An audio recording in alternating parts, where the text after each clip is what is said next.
The Port Harcourt Refining Company Limited, with a combined capacity of 210,000 barrels per day, commenced operations on Wednesday. According to a video seen by reporters, the refinery's flare indicated the commencement of oil refining. The development comes months after the Minister of State for Petroleum, Senator Heineken Lokpobiri, said in August that the Port Harcourt refinery will commence operations in December of 2023. And according to the minister, the objective is to ensure the country stops fuel importation. Corroborating Lokpobiri's stance, the Nigerian National Petroleum Corporation Limited declared that the importing petroleum products Nigeria will cease by December 2024. In March of 2021, the Federal Executive Council approved $1.5 billion to rehabilitate the Port Harcourt refinery. And meanwhile, the commencement of Port Harcourt refinery, stakeholders in the downstream sector said the price of fuel, which is over 670 naira a litre, may drop. We had Victor Dozier, Daily Trust reporter in Port Harcourt, and he gave us an update. The first phase of rehabilitation work at Area 5 of Port Harcourt Refinery is completed and is presently undergoing test run. The immediate past chairman of Independent Petroleum Marketers Association of Nigeria, Dr. Joseph Obelon, whose association was saddled with the responsibility of oversight function at the refinery, confirmed to me this morning that the first phase of rehabilitation work at the phase 5 of the being completed, and test run is presently in progress. It could be recalled that the Minister of State for Petroleum, Oil, Senator Heineken Lokpobiri, during his visit to the refinery a couple of months ago, assured Nigerians that completion work at the refinery will be completed by December. But stakeholders in the oil industry had expressed strong reservation over the December date delivery. I can confirm to you that the first phase of rehabilitation work at phase 5 has been completed and is currently undergoing test run. The federal government has made good its transportation waiver promise to Nigerians this festive season, as it has listed participating companies and routes for the scheme. Solid Minerals Minister Dele Alike, in a press conference in Abuja on Wednesday, said the presidential intervention of a 50% slash on road transport is a demonstration of President Bola Tinubu's commitment to the welfare of Nigerians and easing their movement this Yuletide. Hours after the move, a presidential aide, Bayo Onaunuga, listed the transportation companies for the scheme and the routes. According to him, God is Good Motors, Chisco Transport, Young Shall Grow, God Bless Ezenwata, and Area Motors are the participating companies. The federal government on Wednesday announced 50% reduction in transportation costs along 22 interstate routes during the Yuletide season. The Minister of Solid Minerals Development, Mr. Dele Alike, who chairs the Interministerial Committee on Presidential Intervention, disclosed this when he briefed the State House correspondent at Aso Rock Villa, Abuja. The NURTW spokesperson Falade confirmed that the union had resolved to commence the price slash today, following the directive by the presidency. He said the decision came after deliberations by the executive members of the NURTW on modalities for the smooth operation of the directive. And while reacting to the development, the head of information of the NLC, Benson Ukwa, said the government is putting the cart before the horse. However, the Nigerian Union of Teachers has commended the federal government for giving a 50% discount to commuters who would use public transportation during the festivities. And joining us live at this time is Ado Musa. Thank you for joining us this morning. Thank you for having me. Can you give us a situation report of the implementation of the federal government's directive in JOST? Has this come to effect yet in that area? Well, it has not come to effect because when I visited the two motor parks, one for the Benue State government and one for the Plateau State government, that is Plateau Riders and Benue Links. At the Plateau Riders, an official told me that they are yet to act upon with the directive simply because the state government has not waded into it. They have not been communicated. He also said that the fact that the organization, that is the motor park, belongs to the government, virtually all the business activities, particularly that has to do with traveling, it is private-owned business. So even if they are going to act upon with the directive, they are waiting for the government to at least come in and then explain to them how they will go about it, so that at least they will quickly implement. And when I went to the Benue link, an official also told me that he believed that this particular directive does not include Benue link simply because they have not been communicated yet. So this is the situation at the moment. And when I spoke to some passengers, even though I was not able to speak to many of them, but I was opportune to get one, he told me that at the moment, somebody who is traveling from Jos to Yola normally he paid 6,000 naira, but today he paid 8,500 naira. So this is the situation at the moment. But what's the volume of traffic across the motor parks in the Jos area?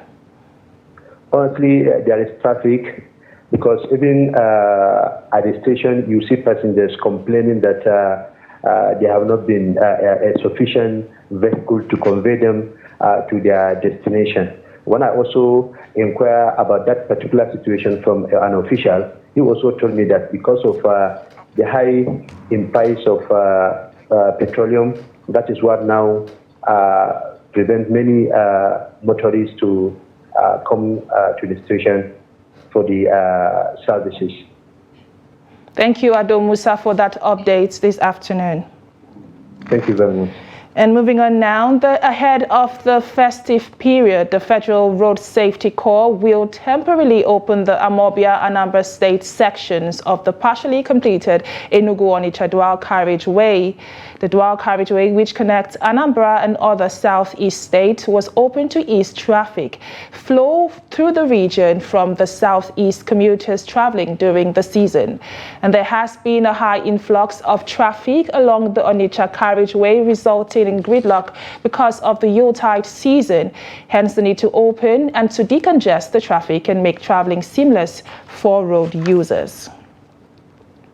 And the Borno State government in northeast Nigeria and Zenith Bank Nigeria PLC have emerged maiden loyal customers of Media Trust Group for the public and private sectors for 2022 and 2023 financial year.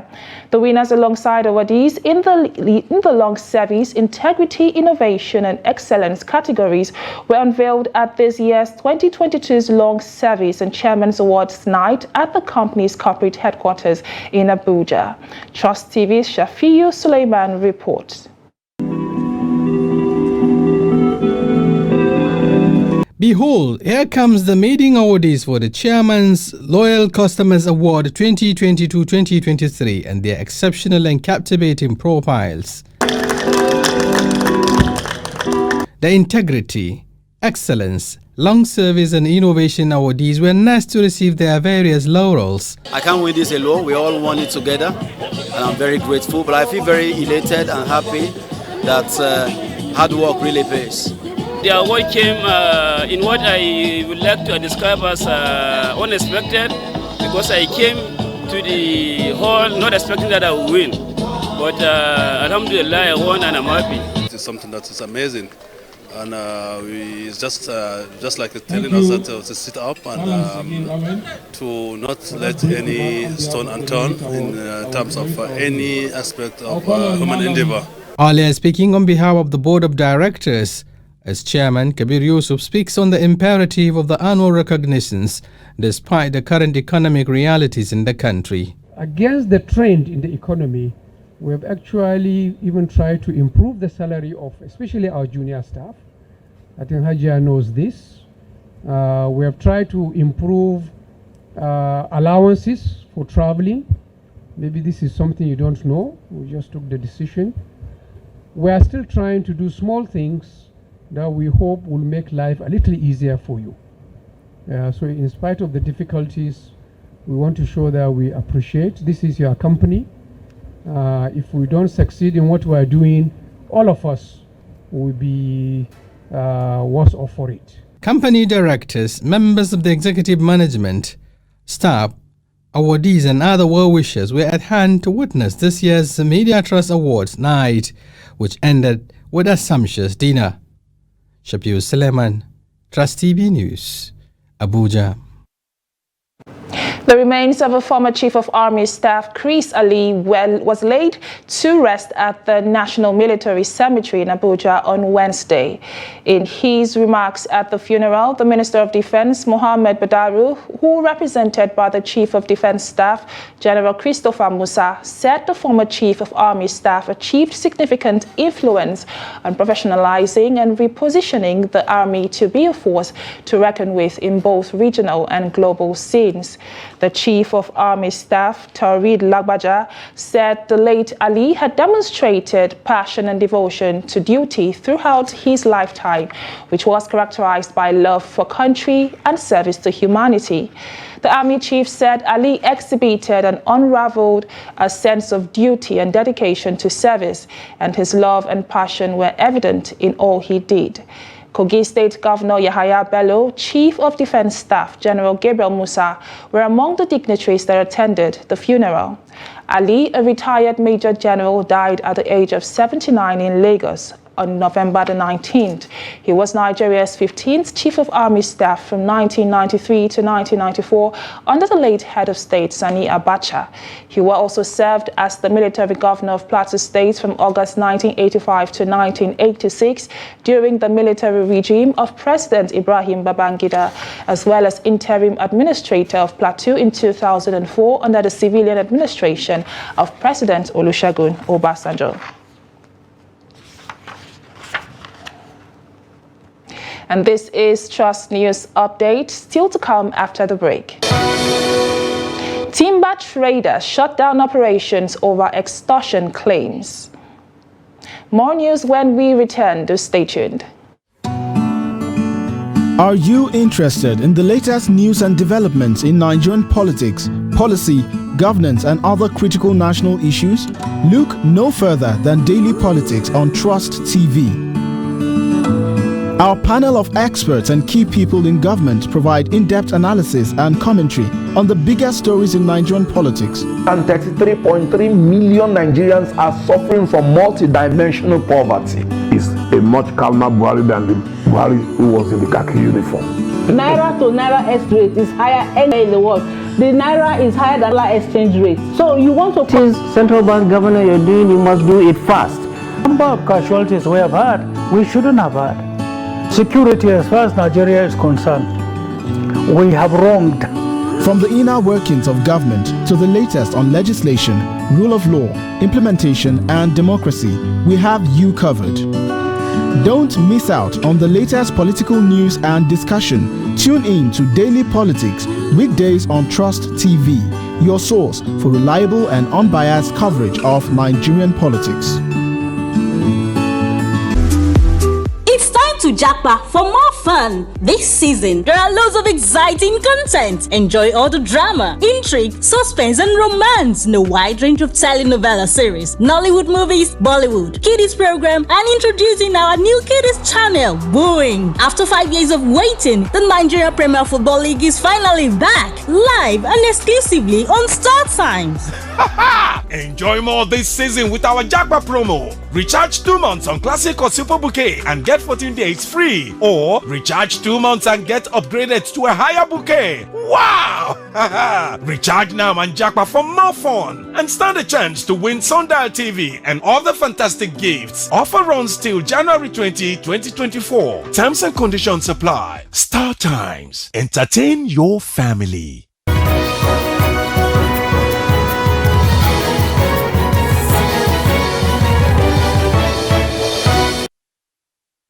Welcome back, and if you're just joining us, this is the news update on Trust TV. Here is a recap of the top stories. Port Harcourt refinery sets for test operations. In Borno State, Zenith Bank clinch maiden customer loyalist awards. Moving on now, business activities at the timber shed section of Mudalawal Market have been paralyzed after the decision by the Bauchi State chapter of Timber Sellers Association to protest what they refer to as alleged extortion. The association accused the Nigerian Hunters and Forestry Security Group, recently set up by the state government, of forcefully obtaining money from the members on the highways. Trust TV's Adamu Imam completes the story. Following the decision by the timber sellers, the market has become shadow of itself as business transactions have been grounded, with trailer loads of timber yet to be offloaded for days. According to them, they are left with no option than to embark on a strike to register their displeasure over what they describe as oppression by a government hunters security outfit. What we need in the state is that government should help us to tell this man to stop holding our goods, because our goods is not Bauchi goods. Like you can see, this is Melina wood. It's not we can't see this kind of wood in Bauchi. According to him, members are losing not less than 3 million daily each time a vehicle load with wood is arrested by the hunters. The chairman of the Hausa section of the Timber Association, Ayuba Abubakar, alleged that for each vehicle arrested, they pay not less than 150,000 naira. The state government has restricted us from taking timber here, so we decided to contribute and buy timber from other states across the country. As we cross different states, we pay them and get receipts. But to our surprise, when we arrived Bauchi, this man with his hunters group impounded our goods, claiming we have not paid anything to the government. When contacted, the leader of the Nigerian Hunters and Forestry Security outfit, Umar Shai, disagreed with their claims, saying they were baseless. Government has warned these people on several occasions, but they won't listen. Sometimes they present fake receipts, claiming they have paid the necessary levies and collected receipts from other states of the Federation. Government cannot shy away with its responsibility. Therefore, anyone found wanting will be charged and prosecuted. That is the job we are doing, and it is for the good of the state. Shai advised them to be law-abiding and ensure that they have genuine evidence of payments to avoid being victimized by the assigned security outfits. Adam Imam, Trust TV News, Bauchi. Borno State Governor Babangida has announced 7 pilot communities for his administration's irrigation plan that aims to key into the national food security initiatives of President Bola Ahmed Tinubu. The 7 irrigation schemes will be spread across Mafa local government areas. Governor Zulum, who made the announcement on Wednesday in Mafa, stated that the initiatives was to key into President Tinubu's renewed hope agenda to ensure food security in Nigeria. And during the visit to Mafa, Zulum inspected facilities following the fully solar-powered free-flow deep aquifer boreholes with a 30 liters per second discharge capacity and about 2.4 million liters capacity earth dam. Governor Zulum also assessed the Mafa waterworks aimed at addressing the shortage of potable water in the town. The Mafa Mega Waterworks have a combined 400,000 litre capacity surface and overhead tanks. And Zulum ordered the reticulation to provide easy access for residents who hitherto travelled far distances to fetch water. The federal government says supporting small and medium enterprises is crucial to its agenda of enabling and creating an enabling environment for businesses to thrive in the country. The government also said it will roll out a 75 billion naira intervention fund in January next year. Vice President Kashim disclosed this at the inauguration of the Small and Medium Enterprises Development Agency of Nigeria's corporate headquarters. Trust TV's correspondent Shamun Dabeng reports. Vice President Shettima, who emphasized the importance of micro, small and medium enterprises as the bedrock of national development, said the Tinubu administration is prioritizing effective intervention that will re-energize small businesses in Nigeria. It resonates deeply within our economic revitalization plan. President Tinubu's focus on job creation, capital accessibility, economic growth, and poverty eradication form the very skeleton of our strategy to reinvigorate the economy, and inevitably this path demands tough decisions, yet ones essential to our success. Notably, our partnership with the Bank of Industry to unveil a 75 billion naira single-digit interest rate loan accessible to Nigerian MSMEs as of January 2024 is a pivotal stride. This initiative, supported and anchored by President Bola Ahmed Tinubu, is geared towards fostering a more conducive and enabling business environment. The Director General of the Small and Medium Enterprises Development Agency of Nigeria, SMEDA, Charles Odi, revealed that Nigeria has lost a staggering number of businesses, which he attributed to several different factors. Your Excellency, upon resumption 2 months ago, we had disturbing statistics that we lost 3 million small businesses. When we conducted the first statistics, there were 41 million small businesses. Right now, there are about 39 million small businesses. And the statistics show that the result of that loss constitutes 5 major things. The first one is insecurity, and we began to address it. We met with the IG of police, and almost immediately has given us this commitment for security of lives and properties for small businesses across Nigeria. 48% of the nation's GDP is contributed by SMEs. Stakeholders say the protection and growth of the business sector is imperative to national development.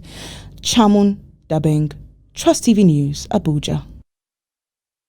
The Federal Capital Territory Internal Revenue Service has disclosed that it generated about 203.1 billion naira for the year 2023, representing a 63% increase, from the 124 billion naira generated in 2022. Acting Chairman of the FCT IRS, Harun Abdullahi, who disclosed, said the service hoped to generate about 250 billion naira in 2024. Report had it that the service had generated 98.5 billion naira in 7 months between January and July 2023, as opposed to the 65.7 billion naira generated in 2022 within the same period. An Oklahoma judge has exonerated a man who spent 48 years in prison for a murder he didn't commit, the longest known wrongful sentence in the U.S. Glen Simmons, 70 years of age, was freed in July after a district court found that crucial evidence in his case was not turned over to his defense lawyers. On Monday, a county district attorney said there was not enough evidence to warrant a new trial. And in an order on Tuesday, Judge Amy Palumbo declared Mr. Simmons innocent. Mr. Simmons served 48 years, 1 month and 18 days in prison for the 1974 murder of Caroline Sue Rogers during a liquor store robbery in Oklahoma City suburb. Mr. Simmons was 22 years old when he and his co-defendants, Don Roberts, were convicted and sentenced to death in 1975. The punishments were later reduced to life in prison because of U.S. Supreme Court's rulings on the death penalty. And now to sport news. The NPFL title holders Eyimba were held to a 1-1 draw by Rangers in a thrilling Oriental Derby contest in Aba on Wednesday. The hosts took control of the game early on, confining Rangers in their own half. Finidi George's side took the lead through Chijoke Bama in the 12th minute. Bama now has scored 5 goals for the Aba Giants this season. Eyimba failed to add to the advantage, allowing Rangers to earn a share of the spoils late on. Kazim Ogunleye sorted home the equalizer in the 87th minute after having a shot saved by Ojo Olorunleke 2 minutes earlier. It was Gunleye's fourth goal of the season for the Flying Antelopes. And elsewhere, Bama United returned to winning ways following a 1-0 victory over Heartland at the Pantami Stadium, Township Stadium. Nelson Abiam scored the winning goal 3 minutes before the break.